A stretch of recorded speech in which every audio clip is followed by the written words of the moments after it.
Selamat siang, salam semuanya, saudara-saudara yang dikasihi Tuhan, dimanapun Anda berada. Assalamualaikum warahmatullahi wabarakatuh. Segala puji syukur saya panjatkan kehadirat Tuhan Yesus Kristus, Bapa di sorga, yang layak ditinggikan dan diagungkan, dipuji dan disembah. Pertama-tama saya mengucapkan salam kenal bagi PT Gangsa, karena baru kali ini saya diundang oleh PT Gangsa untuk berbagi cerita. Tentu di antara kita banyak yang ingin tahu siapa Muhammad KC. Terima kasih atas undangannya. Mungkin dalam kesempatan ini saya akan menyampaikan terlebih dahulu salam kenal, salam semuanya. Kalau ada orang Sunda, sampurasun, rampes.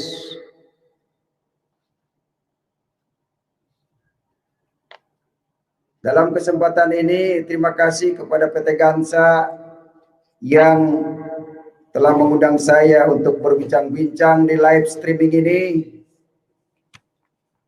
Saya ingin sampaikan kepada saudara-saudara, diantaranya yaitu hak kebebasan, bahwa sesungguhnya salah satu perwujudan kemerdekaan NKRI, Negara Kesatuan Republik Indonesia, adalah kemerdekaan mengeluarkan pikiran dengan lisan dan tulisan, sebagaimana diamanatkan oleh pasal 28 Undang-Undang Dasar 1945. Oleh sebab itu, kemerdekaan masyarakat harus dihormati oleh semua pihak. Mengingat Negara Kesatuan Republik Indonesia adalah negara berdasarkan atas hukum, bukan berdasarkan atas agama.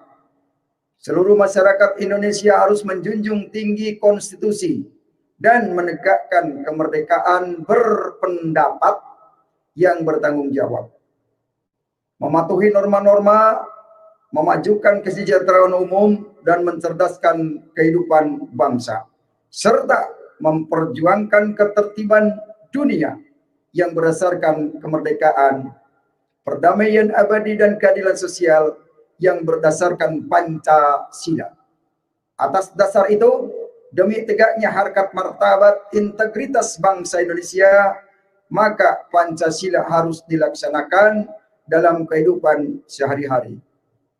Baik, supaya tidak kita menyita waktu, kami akan sambut juga yang terhormat Bapak Taming Seng yang telah mengundang saya, dan juga yang terhormat para karyawan yang kami sambut di live chat ini, di room ini, agar kita bisa berdiskusi untuk selanjutnya. Silakan. Salam sadar. Salam sadar. Salam sadar. Assalamualaikum warahmatullahi wabarakatuh.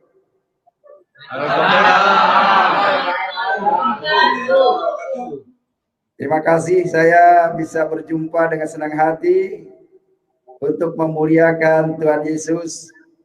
Saya perkenalkan, nama saya Haji Muhammad Osman Cornelius. Saya asli suku Sunda dari Jawa Barat, Indonesia.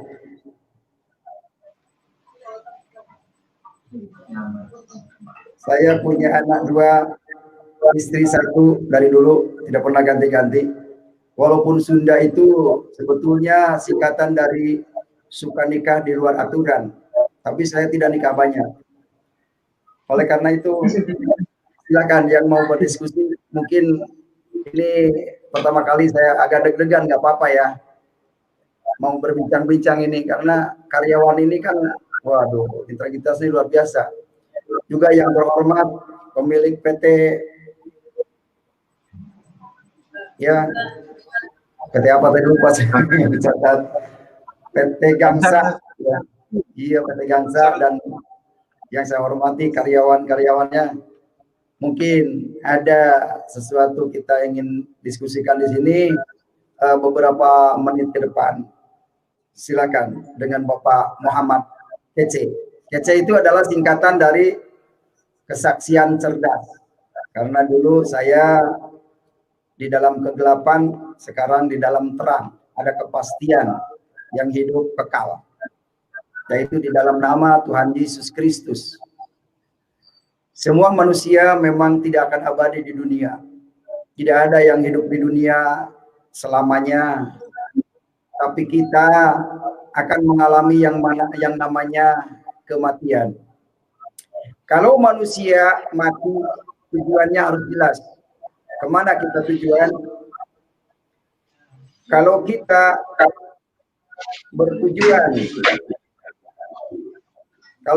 bertujuan, tentu harus mengikuti petunjuk alamat yang pasti.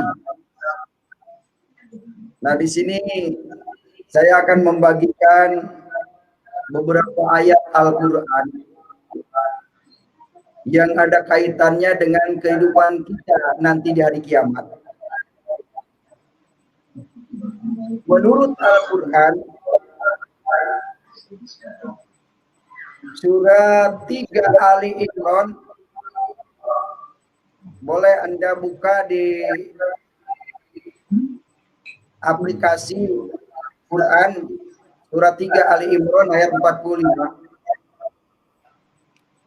yang berbunyi,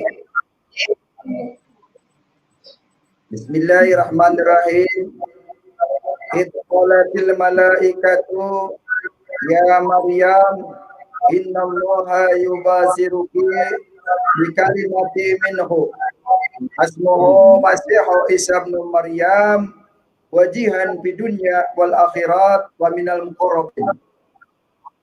Yang artinya, ingatlah ketika para malaikat berkata, wahai Maryam, sesungguhnya Allah menyampaikan kabar gembira kepadamu tentang sebuah kalimat dalam kurung firman darinya, yaitu namanya Al-Masih Isa putra Maryam, seorang terkemuka di dunia dan di akhirat, dan termasuk orang yang didekatkan kepada Allah. Bapak-bapak, ibu-ibu, adik-adik remaja, karyawan PT Gangsa yang saya hormati, menurut ayat ini, Isa itu adalah berasal dari Allah. Isa Al-Masih terkemuka di dunia dan di akhirat. Isa Al-Masih orang yang didekatkan kepada Allah. Ini menurut Quran. Kalau kita ingin masuk surga, mengikuti orang yang berasal dari Allah, kita tidak akan keliru. Ibarat begini, saya mau ke Surabaya, mencari PT Gangsa, mengikuti orang yang dari Surabaya, mengikuti apalagi yang punya pemilik PT. Pasti dalam perjalanan untuk ke PT tersebut dengan mudah kalau mengikuti orang yang berasal dari Surabaya. Pasti kita tidak akan tersesat, pasti kita tidak akan mengalami kesulitan dalam perjalanan. Demikian juga kita kalau ingin kepada Allah, mengikuti orang yang berasal dari Allah, kita tidak akan tersesat. Kita punya kepastian. Berbeda dengan kalau kita mau ke Surabaya mengikuti orang yang berasal dari Banten yang ngomongnya cuma tahu-tahuan doang, Surabaya, itu pasti akan tersesat bareng. Nah, demikian juga ke surga. Kalau kita mengikuti orang yang bukan dari surga, itu rumusnya udah pasti akan menanyakan jalan yang lurus setiap hari. Kalau bahasa Arabnya begini, ihdinas siratal mustaqim. Artinya, tunjukkanlah kami jalan yang lurus. 17 kali ayat itu dibaca, tapi jalan yang lurus tidak pernah ditemukan. Karena apa? Cuma dibaca. Ya, saya ilustrasikan lagi. Ibarat konsep membuat sebuah roti, di dalam resepnya harus ada telur, ada tepung, ada gula, ada garam. Kalau cuma dibaca saja, ada telur, ada tepung, ada gula, ada garam, ada mixer, mau jadi roti itu tidak? Saya yakin tidak, karena cuma dibaca. Demikian juga tentang jalan yang lurus.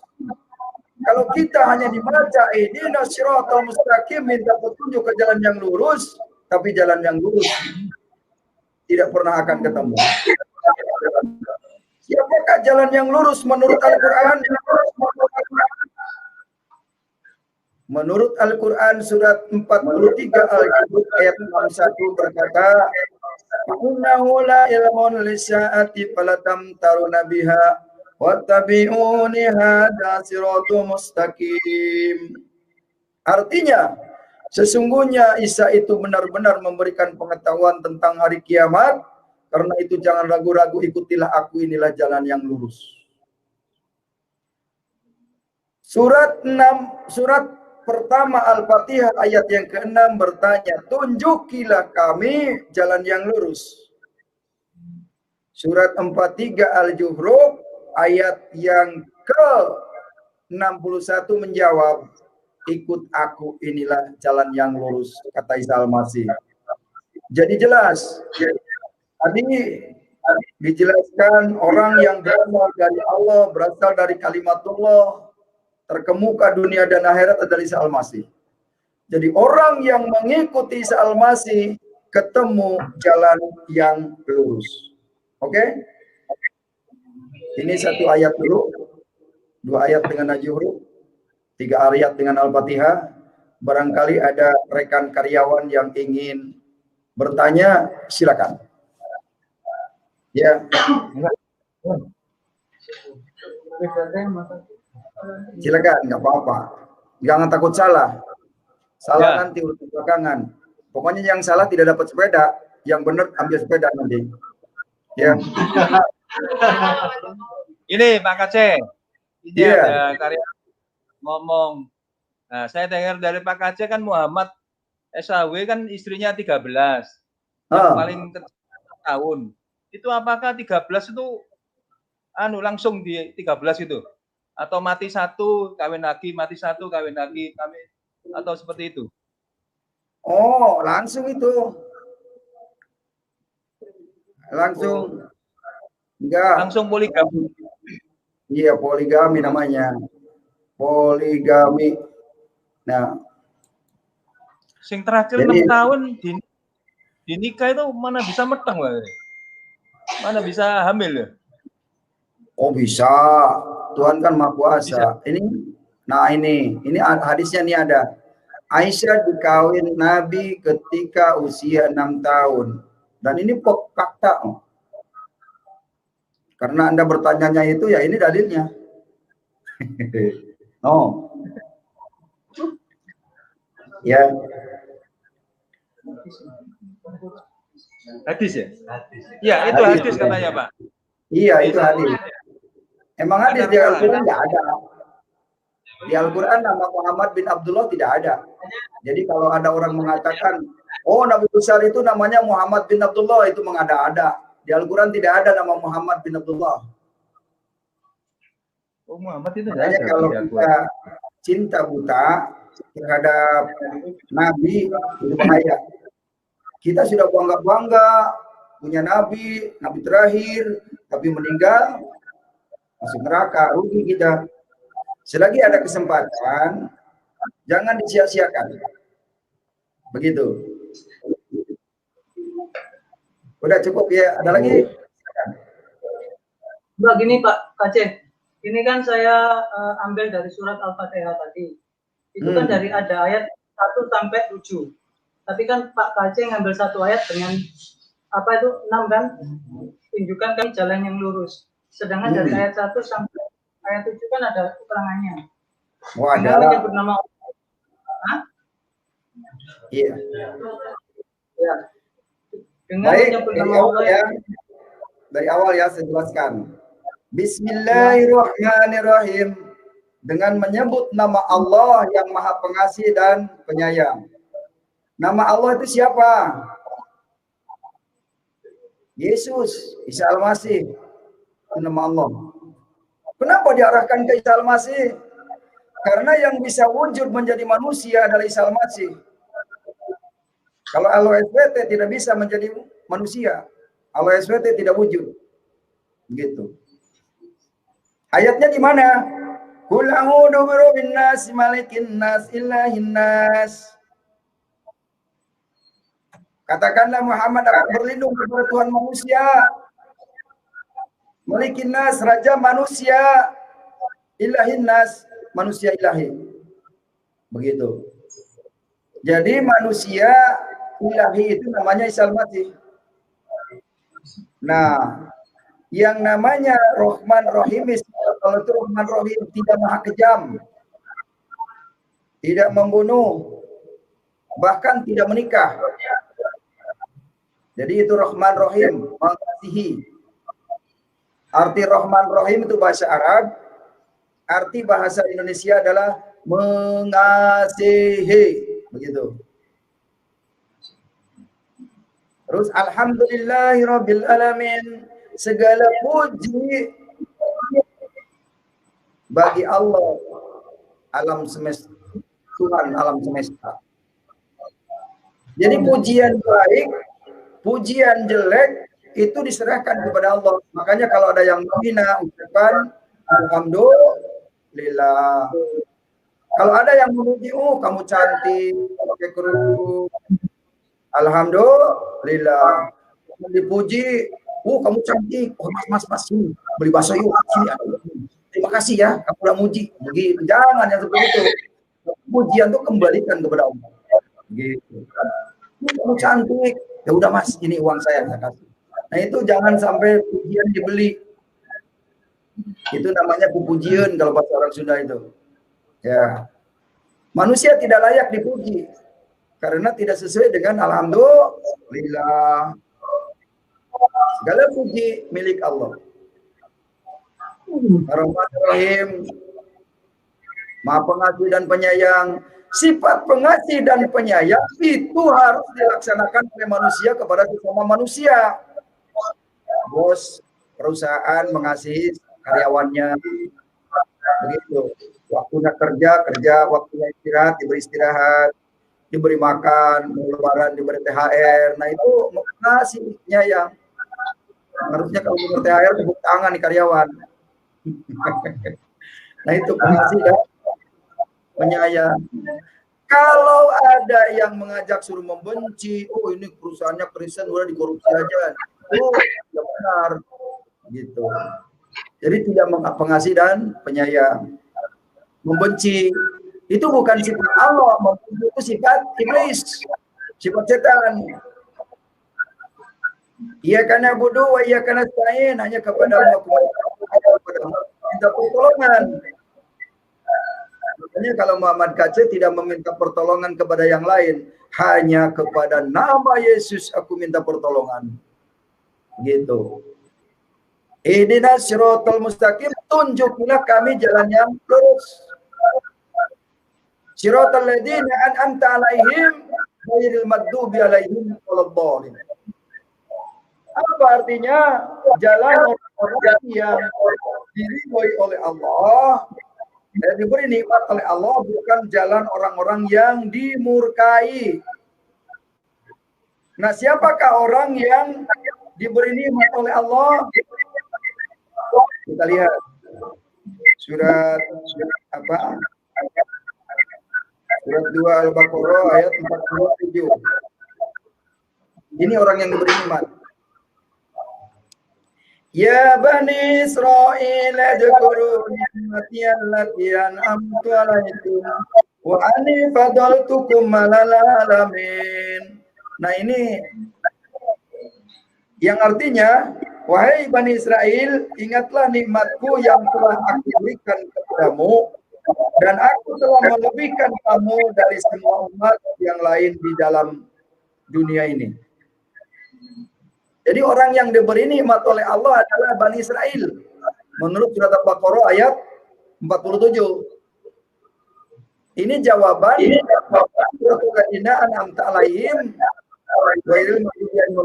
jawabannya. Yaitu Bani Israel yang diberi nikmat oleh Allah. Atau surat Al-Maidah surat 5 Al-Maidah ayat 110. Di sini dijelaskan jawabannya. Siratal ladzina an'amta 'alaihim ghairil maghdubi 'alaihim waladdallin. Nah, ini jawabannya. Ini baca Arabnya. Id qalallahu ya Isa ibnu Maryam adkuri matiyallat ini mati alaika wa ala walidatika id ayatuka biruhul kudus. Artinya, dan ingatlah ketika Allah berfirman, wahai Isa putra Maryam, ingatlah nikmatku kepadamu dan kepada ibumu sewaktu aku menguatkan kamu dengan Ruhul Kudus. Jadi yang diberi nikmat oleh Allah adalah orang Israel dan namanya Isa Al-Masih yang diberi Ruhul Kudus. Jadi orang yang diberi nikmat oleh Allah itu sudah ditentukan namanya Isa Al-Masih, yaitu yang diberi Ruhul Kudus. Ini surat 5 Al-Maidah ayat 110. Jelas ayatnya. Tinggal tergantung Anda mau baca Quran atau tidak. Nah, pertanyaannya, maukah saudara mengikuti orang yang diberi nikmat oleh Allah dan yang berasal dari Allah? Siapa yang berasal dari Allah? Namanya Isa Al-Masih. Orang terkemuka dunia dan di akhirat yang tadi saya katakan. Itu ya. Itu Al-Fatihah 7 ayat sudah saya baca semua. Berikut saya pada jawabannya. Ada lagi? Silakan.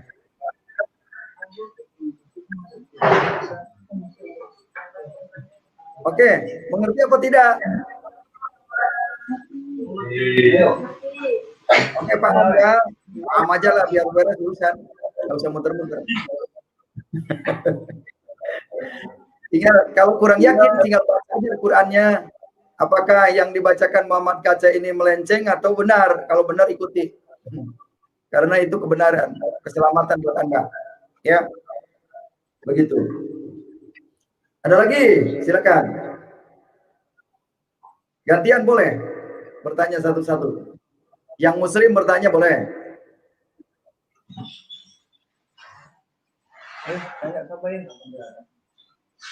Tidak usah takut salah, tanya aja daripada tersesat di jalan. Lebih baik bertanya daripada tersesat di jalan. Ini bukan main-main loh. Jalannya masuk surga gitu loh. Jadi Anda harus pastikan dari sekarang.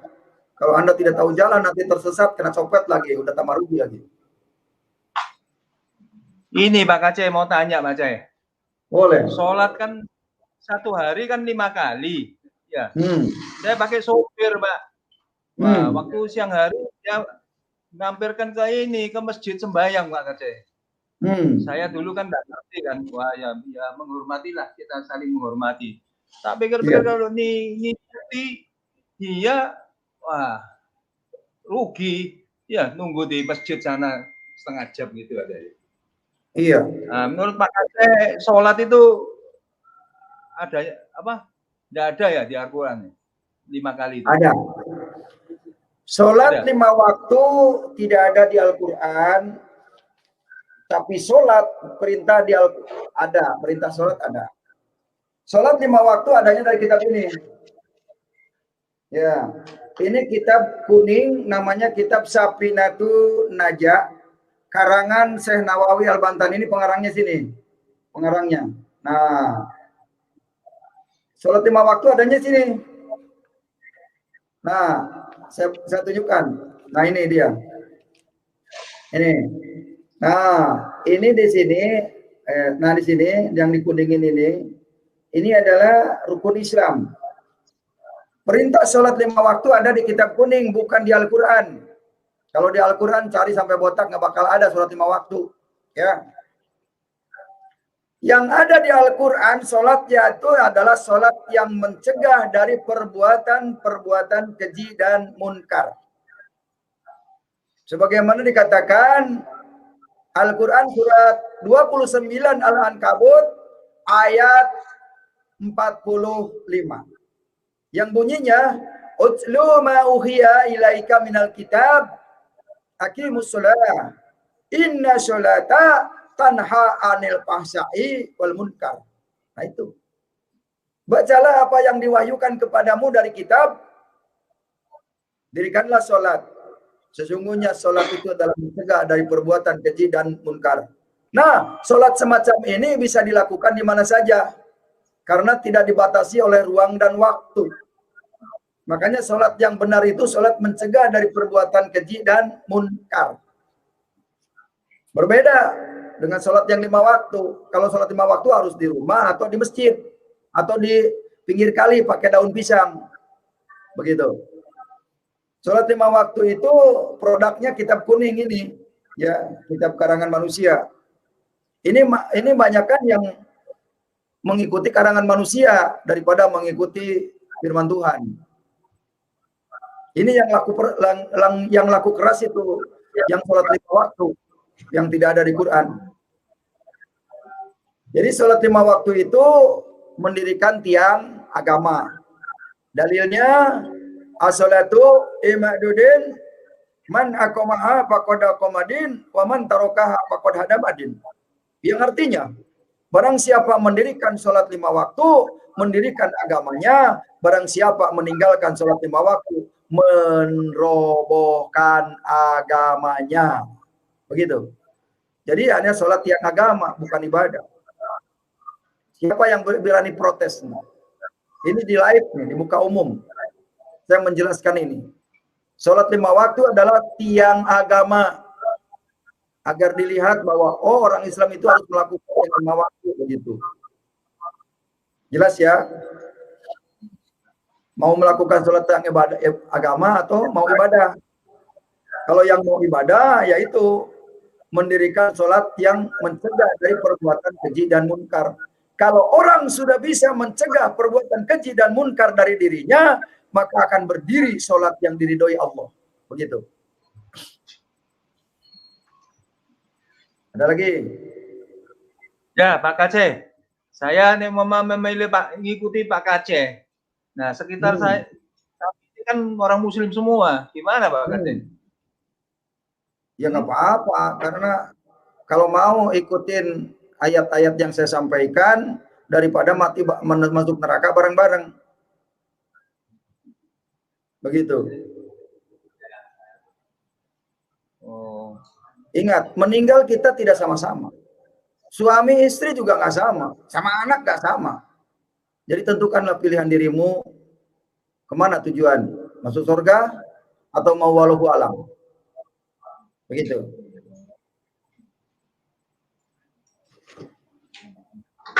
Ada lagi? Ya, ada yang takut gini Aceh. Kalau mau ngikuti Yesus, nanti istri saya menceraikan saya katanya. Oh gitu. Ya. Gampang itu diceraikan, cari lagi. Ngapain susah? Istri masih banyak. Selama di pasar masih banyak jualan CD, ya udah, nggak usah takut. Begitu. Kan ada ayatnya di Al-Quran. Kalau kamu murtad dari agamamu, maka akan ada yang mengasihi kamu. Begitu. Artinya, kalau kamu diminta cerai oleh istrinya, cari lagi yang baru. Wah, tuh Abdul Somad kawin lagi. Nggak usah takut. Cuman kalau yang sudah mengenal kitab tidak dibenarkan kawin cerai karena sudah dipersatukan Tuhan, tidak boleh dipisahkan oleh manusia. Begitu. Itu kalau di Alkitab. Tapi kalau yang masih beragama Islam, kawin cerai itu adalah sunnah Nabi, sunnah Rasul, ya. Kawin cerai sunnah Rasul. Ada ayatnya, Pak Medi. Ada ayatnya, Pak? Ada hadisnya. Kawin itu sunnah Rasul. Hadis kan dari orang. Hadis kan tulisan orang. Ya. Hadis kan tulisan orang, sama juga kan katanya nggak boleh. Hadis itu karangan manusia, Pak. Ya. Iya, saya bersyukur kalau sekarang udah pada nyadar bahwa hadis itu karangan manusia. Terima kasih. Iya, kita menyadarkan orang yang belum paham bahwa hadis itu karangan manusia, bukan firman Tuhan. Maka saya beritahukan bahwa kitab kuning itu karangan manusia, hadis juga karangan manusia. Begitu. Yang firman Tuhan itu adalah Taurat dan Injil. Di mana ayatnya? Surat 3 Ali Imran ayat yang ketiga dikatakan, Nazzala alaikal kitaba bil haqqi musaddiqan lima baina yadayhi wa anzala Taurata wal Injil. Artinya, Dia Allah menurunkan Alkitab dengan sebenarnya dan menurunkan Taurat dan Injil. Jadi kitab yang dibenarkan oleh Allah itu adalah Taurat dan Injil, kata Quran. Bukan hadis dan fikih. Jadi kalau yang masih mengikuti hadis dan fikih, bertobatlah. Makanya yang benar itu pedomannya Al-Quran apa hadis ya, gitu. Membingungkan sendiri ya. Nah, supaya tidak bingung, mari ke Al-Quran aja dah. Gitu.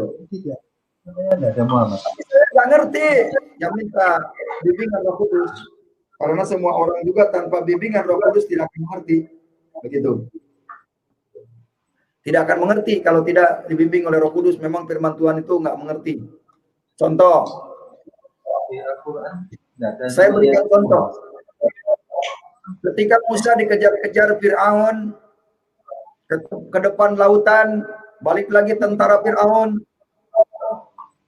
Bingung itu. Umat yang nggak percaya.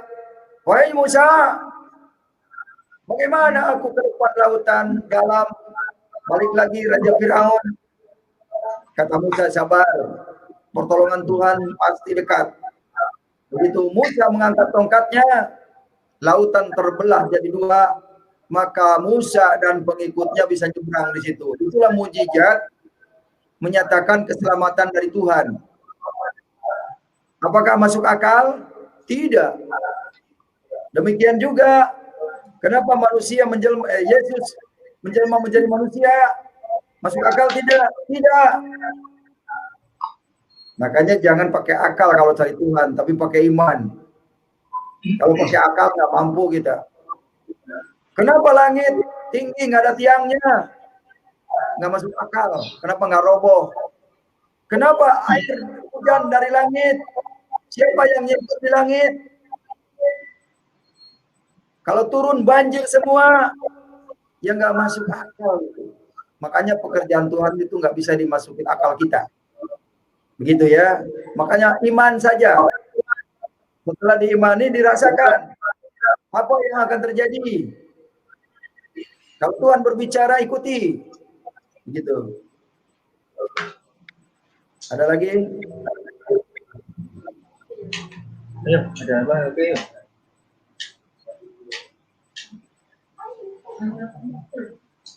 Oke, kalau tidak ada lagi, saya akan lanjutkan ya.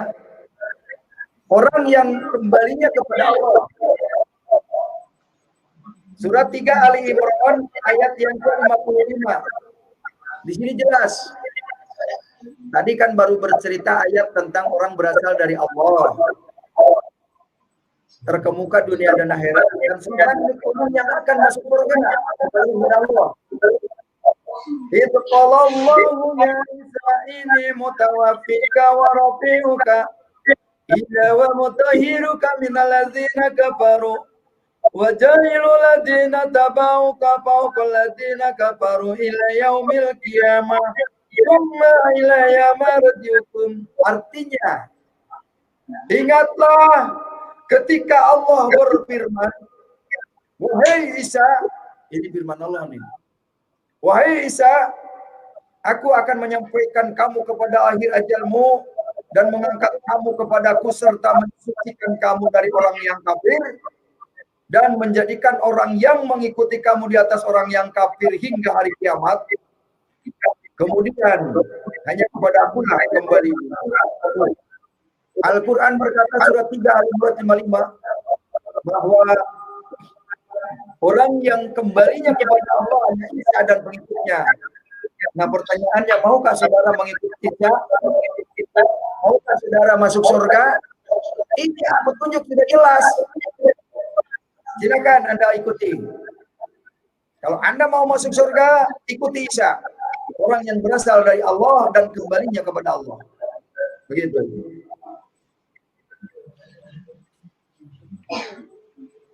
Tidak ada ayatnya di Al-Quran bahwa Muhammad berasal dari Allah kembali kepada Allah. Tidak ada. Karena Nabi Muhammad adalah mengaku menjadi Nabi setelah umur 40 tahun. Setelah menikah dengan Khadijah 15 tahun menikah, pernikahannya. Khadijah adalah orang terkaya di Mekah. Janda 2 kali, dikawin oleh Nabi umur 25 tahun. Nah, setelah umur 40 tahun, Muhammad mengaku menjadi seorang nabi. Yang pertama percaya dia seorang nabi adalah istrinya yang bernama Khadijah. Begitu. Dan tidak ada ayatnya di Al-Quran Nabi Muhammad bin Abdullah akan menyelamatkan umatnya. Makanya kalau yang menjadi umatnya Nabi Muhammad itu rugi. Rugi nanti di akhirat. Kenapa rugi? Perlu saya kasih tahu kepada saudara. Surat 72 Al-Jin ayat 19 berkata begini. Wa annahu la maqama abdullahi yad'uhu kadu yakunu alaihi libada.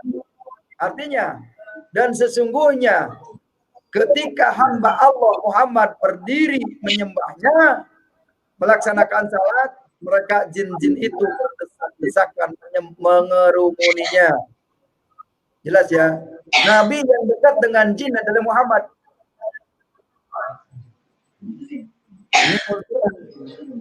Nabi yang dekat dengan Allah tadi Isa Al-Masih. Makanya pilihan ada pada saudara, mau ngikut Muhammad atau ngikut Isa Al-Masih. Kalau mau selamat ikut Isa Al-Masih. Kalau Muhammad wallahu a'lam bishawab. Gitu. Oke, jelas ya. Lagi, silakan. Ya, mau tanya, oke, ini kan kalau misalnya ada saudara kita yang pindah agama ke Kristen gitu, tetapi masih mengikuti tata ibadah yang sama dengan agama sebelumnya, itu gimana? Ya nggak gimana-gimana, dia belum mengerti aja. Kalau udah ngerti pasti meninggalkannya, kayak saya. Belum mengerti, nggak apa-apa, nggak masalah. Karena orang masuk neraka karena kebodohan, karena ketidaktahuan, gitu. Orang masuk neraka itu karena ketidaktahuan. Kenapa tidak mencari tahu? Kan Muhammad Katsir sudah bersuara di udara sekarang. Cari aja ayat-ayatnya. Petunjuk sudah jelas. Dari dulu Al-Quran sudah jelas, cuman kita tertutup hijab kita, hati kita sudah oleh pengajaran-pengajaran yang dari Arab. Begitu. Nggak apa-apa, karena belum mengerti, masih mengikuti misalkan, tapi udah percaya Yesus dalam hatinya, udah nggak apa-apa, sementara ikutin aja dulu. Nanti lama-lama juga dengan sendirinya setelah mengerti. Kayak saya juga begitu, setahun 2 tahun masih mengikuti, karena kalau ditinggalkan langsung itu kayak ngangkang gitu, nggak nginjek bumi. Waduh, saya ini jadi kafir. Waduh, saya ini orang murtad. Oh, belum lagi diintimidasi dari keluarga. Kamu kafir. Halal darahmu. Waduh, udah 4 bulan aja udah pikiran saya. Begitu. Kamu nggak boleh dapat warisan. Nah, itulah hukum dunia. Saya bilang, ambillah warisan semuanya. Kalau butuh. Setelah meninggalkan itu Tuhan ganti semua. Benar. Tuhan berfirman, kalau kamu meninggalkan ayah, ibu, saudaramu akan diganti 100 kali lipat. Saya mengalami. Begitu. Banyak saudara, orang Kristen masih banyak mengakuin saya. Pak Aceh, sekarang sedunia. Sampai ke Turki, sampai ke Taiwan, sampai ke Hong Kong. Saya dari Hong Kong hadir, saya di Kuwait hadir. Ada juga yang dari mana? Qatar, dari Dubai. Ya, hadir Pak Aceh siaran. Ya sekarang juga nggak tahu banyak nih yang nonton nih. Sudah 493 nih. Entah dari mana aja nih. Oke, salam sadar yang di live chat semuanya. Maaf tidak disebut satu persatu karena banyak. Nanti habis siarannya untuk bacain orang. Dengerin aja. Selamat mendengarkan dan selamat menikmati. Lanjut. Ada yang bertanya lagi? Tanya lagi. Ayo, tanya apa ya? Ini numpang tanya ya. Ini kan aku nggak seberapa paham masalah terlalu dalam ke agama Islam. Ini sebutan kafir itu untuk orang apa, Pak ya? Sebutan kafir itu orang yang mengingkari ayat-ayat Tuhan. Ayat Quran, ayat Alkitab itu orang kafir. Karena ada ayatnya di surat 29 Al-Ankabut ayat 47. Wa ma yajhadu bi ayatina ilal kafirin. Dan tidak ada orang yang mengingkari ayat kami, kata Allah, kecuali orang yang kafir. Bukan orang Kristen. Bukan orang Yahudi lagi. Di situ disebutkan. Orang surat 2 Al-Baqarah ayat 62 berkata, Innamal mu'minuna alladhi yakhuduna sara wala sabi'in wa sabi'in. Artinya, sesungguhnya orang-orang yang beriman, yang pertama orang Yahudi, yang kedua orang Nasrani, yang ketiga orang Sabi'in. Islam tidak termasuk di situ. Begitu. Jadi itu orang beriman itu, golongan orang beriman itu Yahudi, Nasrani, dan Sabi'in. Tidak ada ayatnya di Al-Quran bahwa orang Nasrani masuk neraka. Tidak ada. Jadi nggak usah takut murtad. Tidak ada ayatnya. Justru kalau yang melakukan sholat, ada ayatnya akan celaka. Surat 107 Al-Maun ayat 4. Fawailul lil musallin. Maka kecelakaanlah bagi orang-orang yang sholat. Oh, orang sholat akan celaka. A'udzubillahi min dzalik. Ada lagi? Loh, orang yang sholat akan celaka, Pak? Iya, karena dia mendirikan tiang agama dianggap ibadah, menyembah Allah. Allah nggak butuh seperti itu. Allah itu butuh mencegah dari perbuatan keji dan munkar, bukan tunggang-tungging. Begitu. Ya, dianggap ibadah itu bagi orang yang belum tahu kitab kuning ini. Nah, kalau orang yang belum tahu kitab kuning ini dianggap firman Tuhan. Makanya kalau dikasih tahu seperti ini, mereka pating kadetip, malu dia, bakalan jenggot. Ayo, ya. Ada Pak? Ayo, yuk. Saya jelasin. Iya. Silakan bertanya. Selagi ada kesempatan, masih ada waktu. Nah, aku lihat Pak KC ini ya, kan viral seluruh Indonesia kan ya. Kalau Pak KC ngomong nggak betul kan sudah diserang orang banyak, Pak ya. Oh iya. Makanya karena benar. Ya benar ya. Nggak bisa. Betul. Sekarang gini Pak KC, saya ini di lingkungan ini Muslim semua ya. Kita mau ikut Yesus ya. Itu kan pasti dimusuhi orang-orang sekitarnya itu kan ya. Terus kemana? Mau ke gereja mutadin di mana ini, KC? Udah di YouTube aja dulu. Karena Tuhan mau izinkan sekarang di YouTube. Ikut link aja. Terus kayak begini bertanya gitu, biar tahu gitu ya. Karena Tuhan fasilitasi lewat YouTube sekarang. Jangan kumpul-kumpul dulu, masih musim corona. Ya, itu Zulkarnain aja meninggal gara-gara sering kumpul-kumpul nggak bisa diingatkan. Ya, Zulkarnain. Tapi Saifuddin Ibrahim hidup lagi, itu didoakan. Ya karena memang harus jaga jarak kita. Gitu. Sekarang waktunya. Kalau kita ini kan tiap hari kan ada ini sharing firman. Jadi di sekitar orangnya satu grup 5 orang. Jadi mereka terus tapi dasarnya firman Tuhan. Iya. Yaitu kitab itu, Pak. Ya, itu kan sama dengan ibadah ya, seperti itu ya. Iya, ibadah, memberikan santunan, memberikan gaji tepat waktu itu juga ibadah, Pak. Kita bekerja juga ibadah, saling membantu. Yang punya perusahaan butuh tenaga kita, dan kita juga butuh uang, gaji setiap bulan buat nafkah keluarga, kan begitu. Jadi ada win-win solution. Badan itu ibadah sebenarnya kalau disyukuri ya. Bukan tunggang-tunging, justru ibadah itu yang begini, yang ikhlas, yang sering berkumpul, sering mengadakan apabila ada 1-2 orang lebih berkumpul, maka aku di situ ada, kata Tuhan. Iya. Itu firman Tuhan seperti itu. Jadi Yesus itu ada ketika kita bertiga berkumpul berdoa, itu doanya akan dijawab Tuhan. Begitu. Apalagi kita punya rasa setiap jam, setiap detik kita bersama Tuhan. Itu apapun yang kamu minta akan dikabulkan Tuhan. Begitu. Mau seperti itu? Akrab dengan Tuhan. Ya gitu. Mau.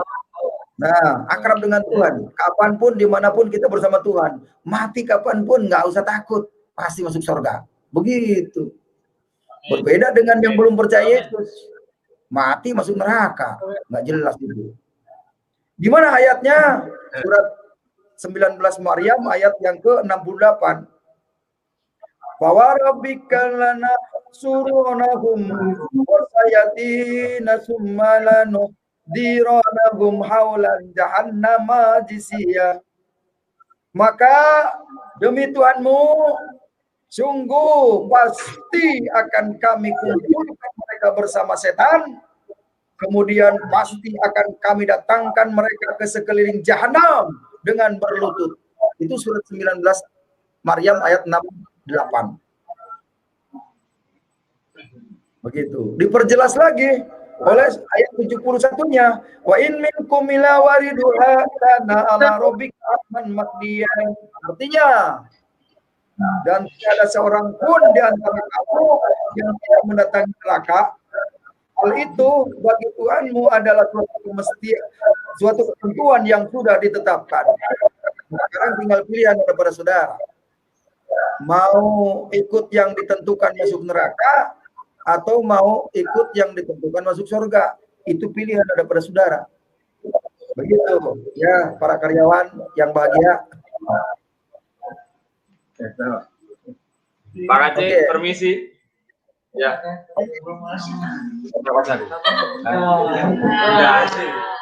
Assalamualaikum Pak Aceh. Waalaikumsalam.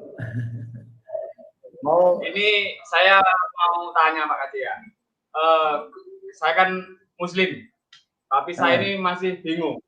Kan kata Pak Aceh kan pengikut Nabi Muhammad kan belum tentu diselamatkan. Benar gitu ya Pak ya? Iya. Apakah di ayat Alkitab Yesus itu ada ayatnya yang menyelamatkan umatnya bersama di surga? Terima kasih Pak Adi. Baik. Kisah para Rasul 4 ayat 12 di situ dikatakan tidak ada seorang pun tidak ada satu nama lain pun di kolong langit ini dengan sebentar saya baca ayatnya dulu ya biar pasti karena terlalu banyak ayat jadi saya nggak bisa hafal semua.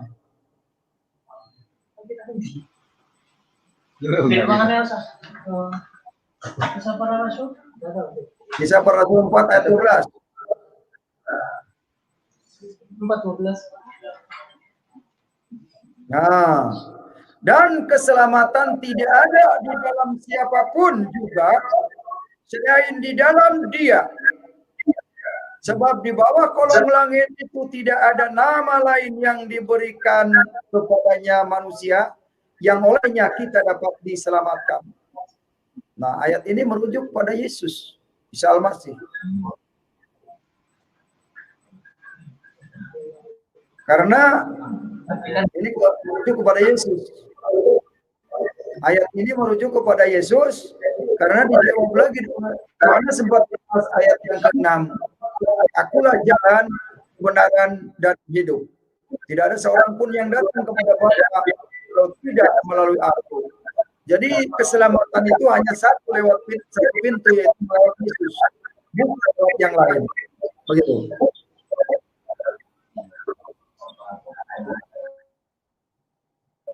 Oke, jelas ya. Satu pintu masuk surga itu satu pintu lewat Yesus.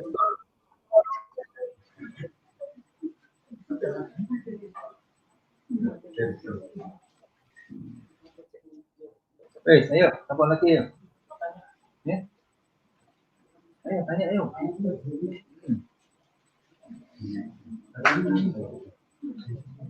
Ya, ada yang lagi bertanya, kenapa ini saya sampaikan kepada saudara? Ini pesan untuk orang Islam yang supaya orang Islam itu baca Quran yang benar. Jangan mendengar apa kata Ustadz. Kalau sudah apa kata Ustadz, nanti dibawa ke politik, bahaya loh kalian. Disuruh perang, disuruh jihad di jalan tol kilometer 50 nanti.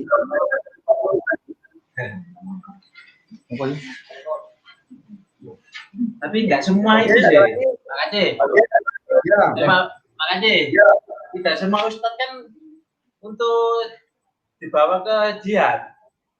Iya. Iya kan? Loh, kok bisa menghakimi semua Ustadz gitu? Menghakimi. Kan katanya Pak Ustadz menuju untuk jihad gitu ya. Ajarannya, tapi kan nggak semua. Aku juga anak pesantren Tebuireng. Kalau kenal ya kan nggak ada, Bu. Di ajaran sana itu nggak ada kayak gitu. Ya syukurlah kalau memang tidak ada. Tapi yang lihat waktu kemarin itu ada adan hayyala sholat diganti dengan hayyala jihad. Ya itu oknum ya. Saya nggak mengatakan semuanya. Ya, itu oknum. Oknum ustadz. Oknum ustadz yang tidak tahu diri. Ya, dia orang Indonesia tapi dia orang yang diserupakan. Orang Arab yang diserupakan itu. Kayak orang Indonesia tapi diserupakan. Padahal dia bela Arab. Makanya pada nyadar sekarang. Ya. Bela Indonesia lah. Ya. Kalau Anda bekerja di perusahaan apa tadi?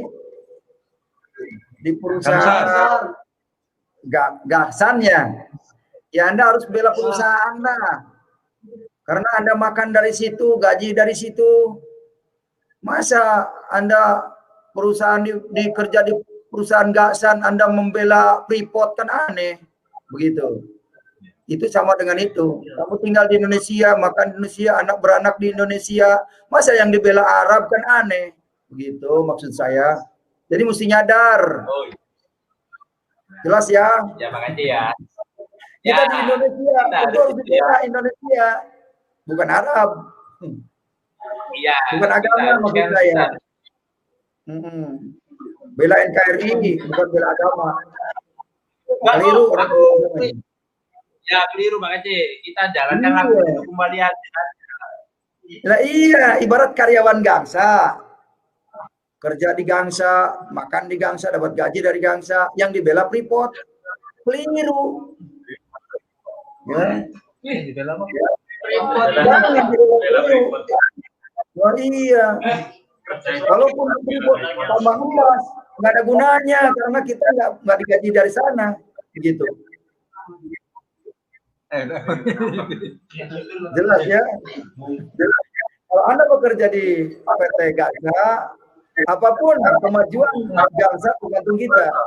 Dukung doa, perjuangkan, bekerja dengan semangat. Biar maju. Kalau PT Gangsa maju, kalian dapat hadiah sepeda atu-atu. Ambil sepedanya gitu. Coba kalau bela Arab apa yang dikasih? Kencing onta doang. gitu. Jadi harus nyadar lah sekarang di mana kita berdomisili. Ada bahasa Padang istilahnya, di mana Padang di situ ilalang apa, lupa lah, saya nggak ngerti itu peribahasanya. Gitu ya. Ini cukup jelas ya. Ada yang tanya nih, ayo. Silakan. Ayo, Sin. Pak KJ, mau tanya. Boleh. Apa definisi kepercayaan menurut Pak KJ? Percayaan, keyakinan, keimanan. Iya. Baik. Itu saja ya. Dah. Ya, terima kasih Pak KJ. Percaya itu bahasa Indonesia. Iman itu bahasa Arab. Belief itu bahasa Inggris. Belief itu bahasa Inggris. Jadi antara kepercayaan dengan keimanan definisinya sama, begitu. Yaitu keyakinan. Yakin nggak? Gitu. Makanya di mana Anda bekerja, yakini bahwa aku dapat berkat nih dari PT ini, begitu. Dari PT Gangsa, yakini aku dapat berkat, kerja serius dapat bonus, kan begitu. Kita yakini. Jadi kita hidup ini yakin akan berbahagia, maka kita akan jadi bahagia. Makanya harus optimis ya di dalam hidup ini. Kita pasti sukses. Dengan iman itu akan terjadi sukses. Begitu. Iman itu adalah kepercayaan itu. Saya imani bekerja di Gangsa akan sukses, bisa kebeli motor, kebeli mobil, begitu. Imannya aja. Iya. Asal kita yakin, pasti ya, tidak walau alam. Sekarang begini, contohnya, kata PT Gangsa, Mas, mau nggak kerja kamu digaji di PT saya? Oh mau. Berapa gaji sebulan? Walau alam bisawab. Mau nggak? Kata bosnya, gajinya berapa Pak? Walau alam bisawab. Mau nggak kerja? Ya, tentu maunya pasti Pak. Kalau saya mau kerja. Nah yang aneh itu sholat upahnya walau alam kok pada rajin gitu. Sholat walau alam kok pada mau gitu, aneh ya. Dulu saya, bukan orang lain, dulu saya waktu masih mengikuti ajaran kitab kuning dulu.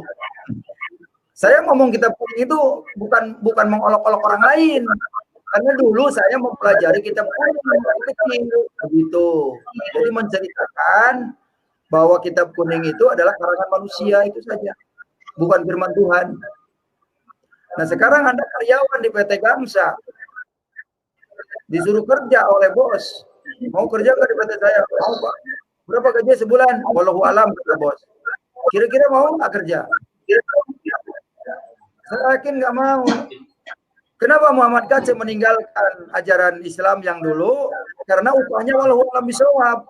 Hanya Allah yang tahu. Rajin sholat siang malam, tahajud, lakukan Tuhan. Upahnya wallahu alam. Ya saya nggak mau. Gitu. Saya nggak mau, makanya tinggalkan itu ajaran. Karena menurut saya tidak sesuai dengan nurani saya. Jelas ya? Ada lagi? Ya, apa lagi? Nggak apa-apa bertanya, nggak usah takut. Ini ada ini. Ini ayo. Pak KJ, dulu waktu Ya. awal-awal Kristen nih, jadi pengikut Yesus. Bisa cerita nggak mukjizat apa aja yang udah pernah Pak KJ dapetin selama berada dalam Bapak Yesus? Baik. Mujizat apa yang saya dapati ketika percaya Yesus? Yang pertama, mujizat saya tidak menceraikan istri, itu yang pertama. Istri saya tetap satu. Yang kedua, ketika saya di rumah sakit Budi Asih Cikarang, Bekasi, Saya menumpangkan tangan kepada orang yang sakit mau dioperasi, nggak jadi itu. Orang Pasiraji itu. Saya doakan, ibu mau nggak percaya didoakan supaya tidak dioperasi? Oh mau. Pak Haji, dia Bu Haji dia, Haji TKI. Ayo kita ikuti doanya, tapi doa saya kepada Isa Al-Masih. Yang penting sembuh. Kalau orang yang butuh mau apa aja dimakan. Kata Abu Somad, daging babi juga doa ya, nggak apa-apa daripada butuh. Saya bilang ikuti doa saya ya, diikuti ya, doa jam 4 sore doa. Jam 9 malam diperiksa dokter udah nggak ada penyakit. Sedangkan jam 12 mau dioperasi dia. Akhirnya apa? Besoknya pulang dia tanpa operasi. Ada bukti orang Pasiraji. Begitu. Saya doakan dalam nama Isa Al-Masih, dalam nama Yesus semua. Itu mujizat yang kedua. Mujizat yang ketiga, ketika saya mengunjungi orang lumpuh, saya percaya di dalam Alkitab bahwa Yesus menyembuhkan orang lumpuh. Saya tumpang tangan pula di situ, sembuh juga orangnya. Begitu. Nah disitulah saya 3 kali mengalami mujizat. Dan yang paling penting yang keempat mujizat saya, ketika butuh duit banyak yang ngirim duit tuh waktu itu. Ya, saya di rumah sakit, ada yang mengunjungi, ada yang ngasih amplop, ada yang ngasih apel. Itu lakukan saya lagi di rumah sakit gitu. Gitu. Jadi ada 4 mujizat yang saya rasakan itu.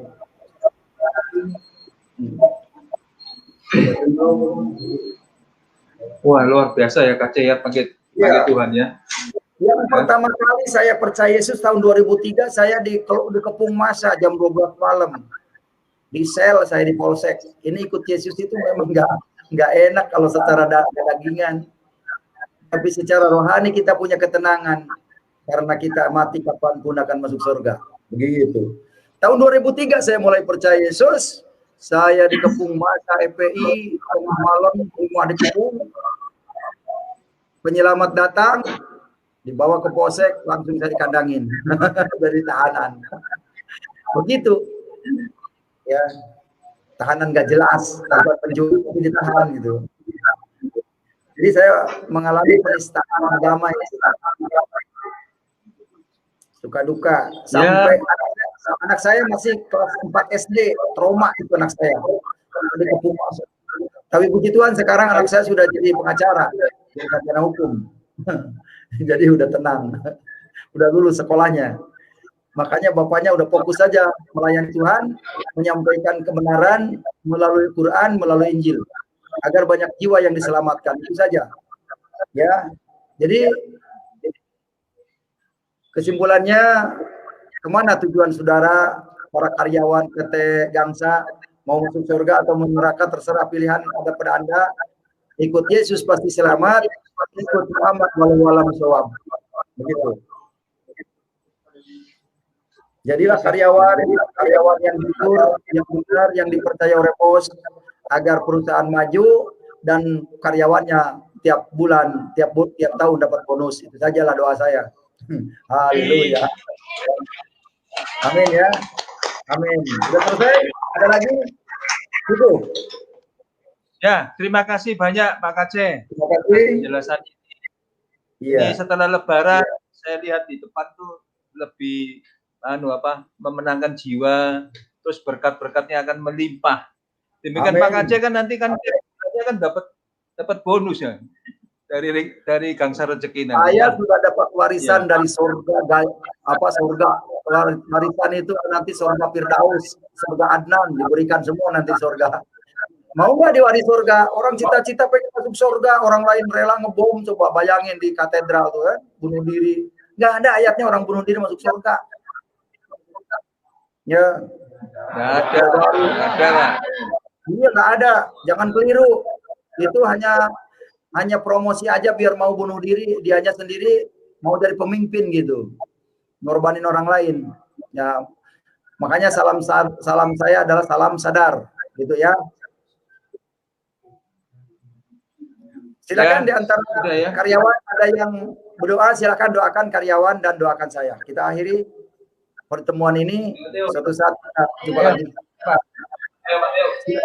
Ya, ini semua didoakan Pak supaya Ya, bisa menerima Yesus Kristus sebagai juru selamat ya. Ya. betul. Baik. Hmm. Yuk kita doa. Oh, haleluya, haleluya, haleluya. Puji Tuhan, terpujilah Engkau Tuhan yang agung, yang maha kuasa dan ajaib. Pada siang hari ini, terima kasih. Hamba-Mu telah menyampaikan kebenaran firman-Mu melalui Al-Quran dan melalui Alkitab. Bukakan hati pikiran yang masih terselubung, biar mereka mengerti kebenaran bahwa Engkaulah Tuhan yang hidup, membawa kebenaran Tuhan Yesus. Engkau memberikan hamba-Mu berbicara, dan sekarang telah diakhiri di pertemuan ini pembicaraan Engkau Tuhan. Biarkanlah apa yang keluar dari mulut bibir hamba-Mu ini menjadi rema dan menjadikan suatu pegangan bagi semua orang. Dan jadikanlah, berkatilah PT Gangsa agar terus membangun jiwa, menyelamatkan jiwa dari ancaman api neraka. Tuhan Yesus, rebutlah jiwa-jiwa dari ancaman api neraka karena yang selubung dari jin. Kau bukakan, singkapkan semuanya agar semua orang mengerti bahwa mengikut Yesus akan pasti diselamatkan. Tidak ada mudah-mudahan. Dan karyawan-karyawan yang ada di PT Gangsa ini diberkati Tuhan dan dijamah Tuhan dengan keluarganya, diselamatkan dari api neraka. Amin. Dalam nama Yesus Kristus, haleluya. Amin. Diberkatilah semuanya. Amin. Ya. Doakan ini. Terima kasih. Terima kasih. Yang jadi bosnya diberkati Tuhan selalu, perusahaannya semakin maju, semakin diberkati Tuhan. Dan bukan satu perusahaan, saya mendoakan banyak perusahaan yang merasakan. Ada suatu perusahaan yang menolong orang yang menginjil kesusahan semacam saya.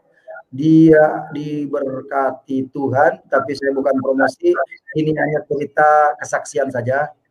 Begitu, sampai dapat laba 300%, bayangin, dari miliar, bukan 1 juta lah itu. Jadi itu, kalau yang memperhatikan Tuhan, maka Tuhan juga akan perhatikan. Oleh karena itu, PT Gangsa dan karyawan-karyawan, perhatikanlah Tuhan, agar engkau kehidupanmu diperhatikan oleh Tuhan. Mau? Mau. Amin. Pasti mau lah. Siapa yang tidak mau diberkati Tuhan?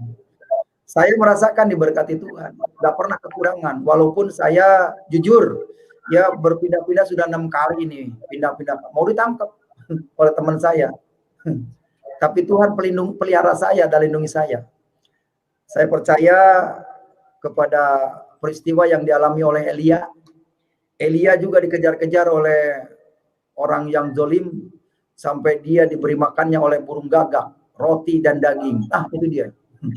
Jadi contoh itu saya alami.